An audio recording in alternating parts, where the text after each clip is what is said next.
ನಮಸ್ಕಾರ ವೀಕ್ಷಕರೆಲ್ಲರಿಗೂ. ಇಂದು April 14 doctor Baba Saheb Ambedkar ಅವರ ಜನ್ಮದಿನ. ನಾವೆಲ್ಲರೂ ಜಯಂತಿಯನ್ನು ಆಚರಣೆ ಮಾಡಿದ್ವಿ. ದೇಶದ ತುಂಬ ಈ ಜಯಂತಿಯನ್ನು ಆಚರಣೆ ಮಾಡಲಾಯಿತು. ಆದರೆ ನಾನು ನಿಮಗೆ ಒಂದು ಸಣ್ಣ ಪ್ರಶ್ನೆಯನ್ನು ಕೇಳಬೇಕು ಅಂದ್ಕೊಂಡಿದ್ದೀನಿ.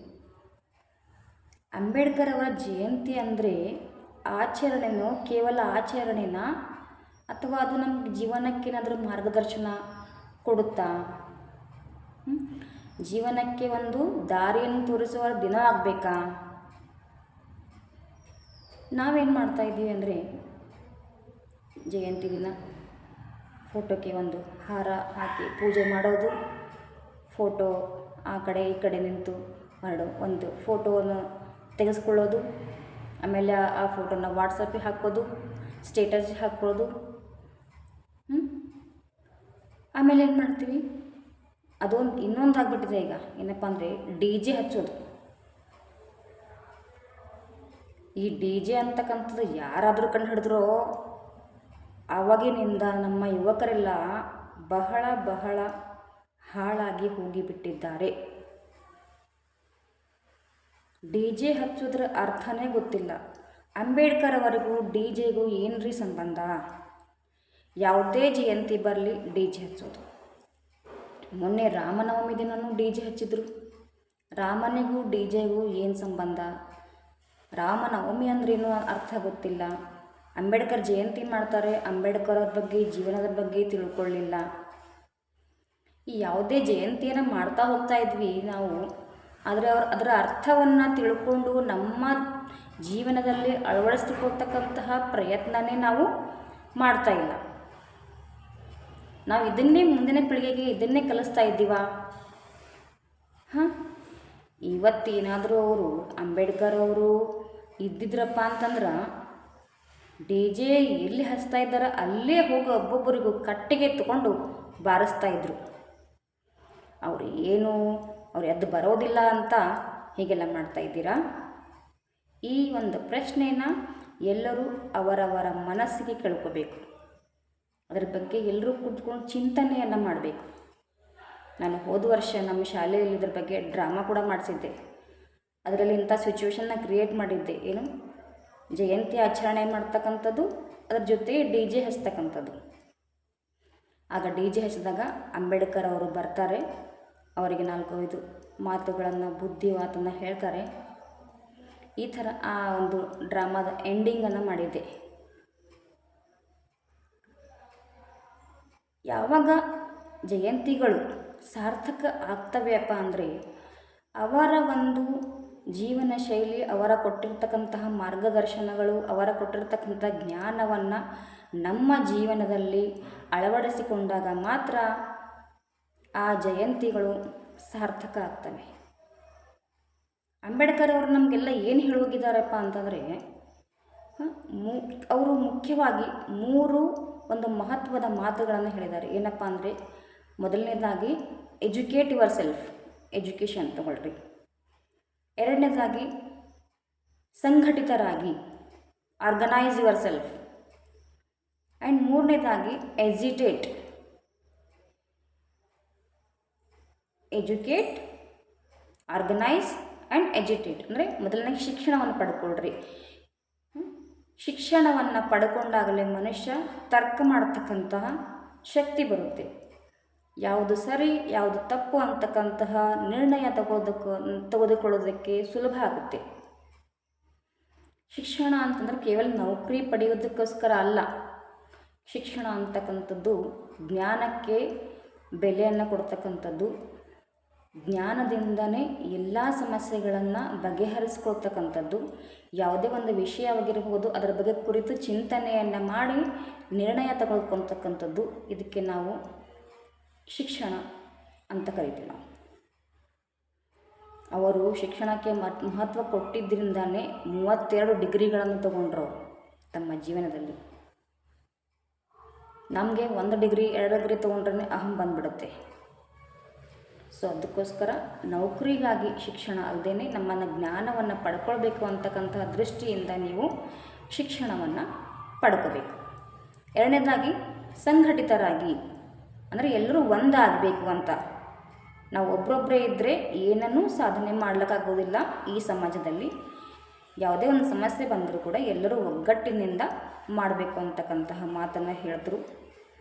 ಇನ್ನೊಂದು ಕೊನೆಯದಾಗಿ ಬಂದರೆ ಹೋರಾಟ ಮಾಡಿ.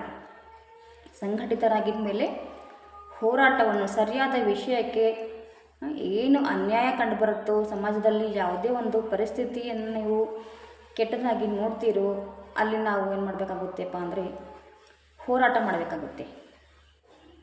ಇದೆಲ್ಲ ಯಾವಾಗ ಸಾಧ್ಯ ಆಗುತ್ತೆಪ್ಪ ಅಂದರೆ ಶಿಕ್ಷಣ ನೀವು ಪಡ್ಕೊಂಡಾಗ, ಎರಡನೇದು ಸಂಘಟಿತರಾದಾಗ, ಆಮೇಲೆ ನಿಮಗೆ ಹೋರಾಟ ಮಾಡೋದಕ್ಕೆ ಧೈರ್ಯ ಬರುತ್ತೆ. ಇನ್ನೂ ಕೆಲವೊಂದು ಮಾತುಗಳನ್ನು ಹೇಳ್ತಾರೆ ಅವರು. ಏನಪ್ಪ ಅಂತಂದರೆ ಭೇದ ಭಾವವನ್ನು ಹೋಗಲಾಡಿಸಬೇಕು. ಜಾತಿ ಅಂತಕ್ಕಂತಹ ಭೇದ ಭಾವವನ್ನು ಹೋಗಲಾಡಿಸಬೇಕು. ಸಮಾಜದಿಂದ ಈಗ ಜಾತಿ ವ್ಯವಸ್ಥೆ ಹೋಗಿದೆ, ಸ್ವಲ್ಪ ಹೋಗಿದೆ ಅಂತಕ್ಕಂಥದ್ದು ಹೇಳ್ಬೋದು. ಆದರೆ ಹೊರಗಡೆ ಮಾತ್ರ ಹೋಗಿದೆ, ಮನಸ್ಸಿನ ಒಳಗಡೆ ಹೋಗಿಲ್ಲ. ಫಾರ್ ಎಕ್ಸಾಂಪಲ್ ನಿಮಗೆ ಹೇಳ್ತೀನಿ, ಇದು ಒಂದು ಜಾತಿ ಇತ್ತು, ಇದು ಒಂದು ಜಾತಿ ಇತ್ತು. ಅವಾಗ ಏನಾಗಿದ್ದು, ಮೇಲ್ಜಾತಿ, ಇದು ಕೆಳಜಾತಿ. ಈಗ ಏನಾಗಿದ್ದಾವಪ್ಪ ಅಂತಂದರೆ ಇವೆರಡು ಸಮಾನಾಂತರವಾಗಿದ್ದಾವೆ, ಆದರೂ ಇವಿನ್ನೂ ಹತ್ತಿರ ಬಂದಿಲ್ಲ. ಅಂದರೆ ಏನರ್ಥ, ನಾವು ಹೊರಗಡೆಯಿಂದ ಎಲ್ಲರೂ ಸಮಾನರಾಗಿದ್ದೀವಿ ಅಂತ ತೋರಿಸ್ಕೊತಾ ಇದ್ದೀವಿ, ಆದರೆ ಒಳಗಡೆಯಿಂದ ಮಾತ್ರ ಇನ್ನೂ ಯಾರಲ್ಲೂ ಜಾತಿ ವ್ಯವಸ್ಥೆ ಅಂತಕ್ಕಂಥದ್ದು ಹೋಗಿಲ್ಲ. ಈ ಒಳಗಡೆಯಿಂದ ಜಾತಿ ವ್ಯವಸ್ಥೆ ಹೋಗಬೇಕು ಅಂತಂದರೆ ನಾವು ಏನು ಮಾಡಬೇಕಪ್ಪ ಅಂದರೆ ಆಧ್ಯಾತ್ಮಿಕತೆಯ ಮೊರೆ ಹೋಗಬೇಕು. ಜಾತಿ ಎಲ್ಲ ಸಮಸ್ಯೆಗಳಿಗೂ ಆಧ್ಯಾತ್ಮಿಕತೆಯೇ ಪರಿಹಾರ ಇದೆ. ಆದರೆ ನಮಗೆ ಯಾರಿಗೂ ಗೊತ್ತಿಲ್ಲ ಪರಿಹಾರ ಎಲ್ಲಿದೆ ಅಂತಂದರೆ, ಪರಿಹಾರ ಎಲ್ಲ ಹೊರಗಡೆನೇ ಹುಡುಕಾಡ್ತೀವಿ ನಾವು. ಪರಿಹಾರ ಎಲ್ಲನೂ ಇಲ್ಲಿ ನಮ್ಮ ಮನಸ್ಸಿನ ಒಳಗಡೆನೇ ಇದೆ. ಮನಸ್ಸಿನ ಬಂಧನಗಳು ಯಾವಾಗ ದೂರ ಆಗ್ತಾ ಹೋಗ್ತಾವೋ, ಹೊರಗಿನ ಬಂಧನಗಳು ಕೂಡ ಒಂದೊಂದಾಗಿ ಕಳೀತಾ ಬರ್ತವೆ. ಆಧ್ಯಾತ್ಮಿಕ ವ್ಯಕ್ತಿ ಹೇಗಿರ್ತಾನೆಪ್ಪ ಅಂತಂದರೆ ತನ್ನನ್ನು ತಾನು ಮೇಲೆ ಎತ್ತೋದಕ್ಕೆ ಪ್ರಯತ್ನ ಮಾಡ್ತಾನೆ. ಅಂತಂದ್ರೆ ತನ್ನನ್ನು ತಾನವನ್ನು ಶಿಕ್ಷಣವಂತನಾಗಿ ಬೆಳೆಯೋದಕ್ಕೆ ಪ್ರಾರಂಭ ಮಾಡ್ತಾನೆ. ಇನ್ನೊಂದೇನಪ್ಪ ಅಂದರೆ ಸಮಾಜವನ್ನು ಬೆಳೆಸ್ತಾನೆ. ಇನ್ನೊಂದಪ್ಪ ಅಂತಂದರೆ ದೇಶವನ್ನು ಬೆಳೆಸೋದಕ್ಕೋಸ್ಕರನೂ ಪ್ರಯತ್ನ ಮಾಡ್ತಾನೆ. ನೋಡ್ರಿ, ಅಂಬೇಡ್ಕರ್ ಅವರು ಒಬ್ಬ ಆಧ್ಯಾತ್ಮಿಕ ವ್ಯಕ್ತಿನೇ ಆಗಿದ್ದರು ಅಂತ ಹೇಳ್ಬೋದಲ್ಲಿ.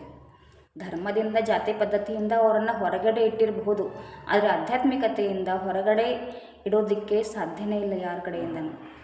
ಆಧ್ಯಾತ್ಮಿಕ ಅಂತಂದರೆ ಅವರ ಪರ್ಸ್ನಲ್ ವಿಷಯ ಇದೆ, ಅದು ಅವರ ಮನಸ್ಸಿನ ವಿಷಯ ಇದೆ. ಅದು ಅಂಬೇಡ್ಕರ್ ಏನೇನು ಮಾಡಿದ್ರು, ಪರ್ಸ್ನಲ್ಲಾಗಿ ಅವರ ಮೇಲೆತ್ಕೊಂಡ್ರು. ಅಂದರೆ 32 ಡಿಗ್ರಿಗಳನ್ನು ಪಡ್ಕೊಂಡು ಶಿಕ್ಷಣವಂತರಾದರು. ತಮ್ಮನ್ನು ತಾವು ಬಹಳ ಉಚ್ಚ ಮಟ್ಟದ ಜ್ಞಾನಕ್ಕೆ ತೆಗೆದುಕೊಂಡು ಹೋದರು. ಸಮಾಜದಲ್ಲಿ ಏನು ಮಾಡಿದ್ರು, ಸಮಾಜವನ್ನು ಉನ್ನತ ಮಟ್ಟಕ್ಕೆ ಹೋಗೋದಕ್ಕೆ ಏನು ಮಾಡಿದ್ರು, ಸಮಾಜವನ್ನು ಎಲ್ಲಿ ಜಾತಿ ಪದ್ಧತಿ ಇತ್ತು ಅದನ್ನು ಹೋಗಲಾಡಿಸೋದಕ್ಕೆ ಬಹಳಷ್ಟು ಪ್ರಯತ್ನ ಪಟ್ಟರು. ಇನ್ನೊಂದೇನಪ್ಪ ಅಂತಂದರೆ ಮಹಿಳೆಯರನ್ನು ಬಹಳ ಕೀಳಾಗಿ ನೋಡ್ತಾ ಇದ್ರು ಅವಾಗ. ಇನ್ನೂ ಆದರೂ ಹಾಗೆ ನೋಡ್ತಾರ, ಮಹಿಳೆಯರಂದರೆ ಕೀಳಾಗಿ ನೋಡ್ತಾರೆ ಅವರು. ಇನ್ನೂ ಸರಿಸಮಾನತೆ ಎಷ್ಟು ಎಕ್ಸ್ಪೆಕ್ಟ್ ಮಾಡಿದ್ದೀವೋ ಅಷ್ಟು ಬಂದಿಲ್ಲ, ಏನೋ ಮತ್ತೆ ಸ್ವಲ್ಪ ಬಂದಿದೆ ಅಷ್ಟೇ. ಮಹಿಳೆಯರನ್ನು ಸಮಾನರಾಗಿ ಕಾಣಬೇಕು ಅಂತ ಅಂಬೇಡ್ಕರ್ ಅವರು ಹೇಳ್ತಾಯಿದ್ರು. ಅವರ ಪತ್ನಿಯನ್ನು ಬಹಳಷ್ಟು ಗೌರವ ಕೊಡ್ತಾಯಿದ್ರು ಅವರು. ಅವ್ರ ಪತ್ನಿಗೆ ಓದೋದಕ್ಕೆ ಬರೆಯೋದಕ್ಕೆ ಬರ್ತಾನೆ ಇರಲಿಲ್ಲ.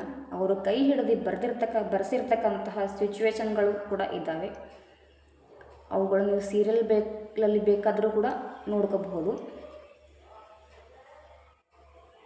ಇನ್ನೂ ನಮ್ಮ ಸಮಾಜದಲ್ಲಿ ಮಹಿಳೆಯರಿಗೆ ಸಮಾನತೆ ಕೊಟ್ಟಿಲ್ಲ. ಹೇಗಪ್ಪ ಅಂತಂದರೆ ನೋಡ್ರಿ, ನೀವು ಇನ್ನಾದರೂ ಕೂಡ SC ಸಮುದಾಯದಲ್ಲಿ ಹೋದರೆ ಹೆಣ್ಣು ಮಕ್ಕಳನ್ನು ಗಂಡ ಹೊಡಿತಕ್ಕಂತಹ ಸನ್ನಿವೇಶಗಳಿದ್ದಾವೆ. ನೀವು ಅಂಬೇಡ್ಕರ್ ಹೆಸರಲ್ಲಿ ಜಯಂತಿ ಮಾಡ್ತೀರಿ, DJ ಹಚ್ಚಿ ಡ್ಯಾನ್ಸ್ ಮಾಡ್ತೀರಿ, ಆದರೆ ನಿಮ್ಮ ಮನೆಯಲ್ಲಿ ಹೆಣ್ಣು ಮಕ್ಕಳನ್ನು ಯಾವ ರೀತಿಯಾಗಿ ನೋಡ್ಕೊಳ್ತಾ ಇದ್ದೀರಿ ಅದನ್ನು ಸ್ವಲ್ಪ ಪ್ರಶ್ನೆ ಮಾಡಿಕೊಳ್ಳಿ ನಿಮ್ಮನ್ನು ನೀವೇ. ನಾವು ನಿಜವಾಗ್ಲೂ ಅಂಬೇಡ್ಕರ್ ಅವರನ್ನು ಗೌರವಿಸ್ತಾ ಇದ್ದೀವಾ ಅಂತ.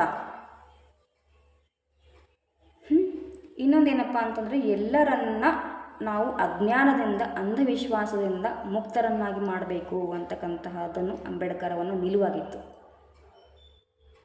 ಅಂಬೇಡ್ಕರ್ ಅವರು ಇನ್ನೊಂದು ಮುಖ್ಯವಾದ ವಿಷಯವನ್ನು ಹೇಳಿದ್ರು. ಏನಪ್ಪ ಅಂತಂದರೆ ನಮ್ಮ ದೇಶದಲ್ಲಿ ದೇವಸ್ಥಾನಗಳಿಗಿಂತ ಗ್ರಂಥಾಲಯಗಳು ಯಾವಾಗ ಜಾಸ್ತಿ ಆಗ್ತವೆ, ದೇವಸ್ಥಾನಗಳಿಗಿಂತ ಗ್ರಂಥಾಲಯಗಳಿಗೆ ಯಾವಾಗ ನಾವು ಪ್ರಾಮುಖ್ಯತೆಯನ್ನು ಕೊಡ್ತೀವಿ ಆವಾಗ ನಮ್ಮ ದೇಶ ಮುಂದೆ ಬರುತ್ತದೆ, ಇಲ್ಲದಿದ್ದರೆ ಅಲ್ಲಿವರೆಗೂ ಅದು ಸಾಧ್ಯ ಇಲ್ಲ ಅಂತಕ್ಕಂಥ ಒಂದು ಮಾತನ್ನು ಹೇಳಿದರು. ಇದುವರೆಗೂ ಇದು ಸಾಧ್ಯ ಆಗ್ತಾ ಇದೆಯಾ ನಮ್ಮ ದೇಶದಲ್ಲಿ? ನಾವು ಗ್ರಂಥಾಲಯಗಳಿಗೆ ಮಹತ್ವವನ್ನು ಕೊಟ್ಟಿದ್ದೀವಾ? ಇಲ್ಲ. ಸೊ ಇವೆಲ್ಲ ವಿಚಾರಗಳನ್ನು ನಾವು ನೋಡ್ತಾ ಬರಬೇಕು. ಅದರಲ್ಲಿ ನಾವು ಪರಿವರ್ತನೆ ಆಗೋದಕ್ಕೆ ಪ್ರಯತ್ನ ಮಾಡಬೇಕು. ಅವರ ಒಂದು ಮಾತುಗಳನ್ನು, ಅವರ ಜೀವನದ ಮೌಲ್ಯಗಳನ್ನು ನಮ್ಮ ಜೀವನದಲ್ಲಿ ಅಳವಡಿಸ್ಕೊಳ್ಳೋದಕ್ಕೆ ಪ್ರಯತ್ನ ಮಾಡಬೇಕು. ಆಗ ಮಾತ್ರ ಈ ಜಯಂತಿಗಳು ಸಾರ್ಥಕ ಆಗ್ತವೆ. ಇಲ್ಲದಿದ್ದರೆ ಸುಮ್ಮನೆ ದಂಡಕ್ಕೆ ಮಾಡೋ ಹಾಗೆ ಅಷ್ಟೇ.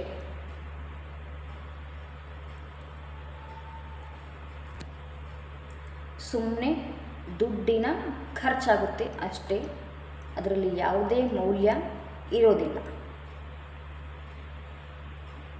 ಇವತ್ತಿಗೆ ಇದು ಜಯಂತಿ ವಿಷಯ ನಿಮಗೆಲ್ಲರಿಗೂ ಅರ್ಥ ಆಗಿದೆ ಅಂತ ಅಂದ್ಕೋತೀನಿ. ಮತ್ತೆ ಸಿಗ್ತೀನಿ. ಧನ್ಯವಾದಗಳು.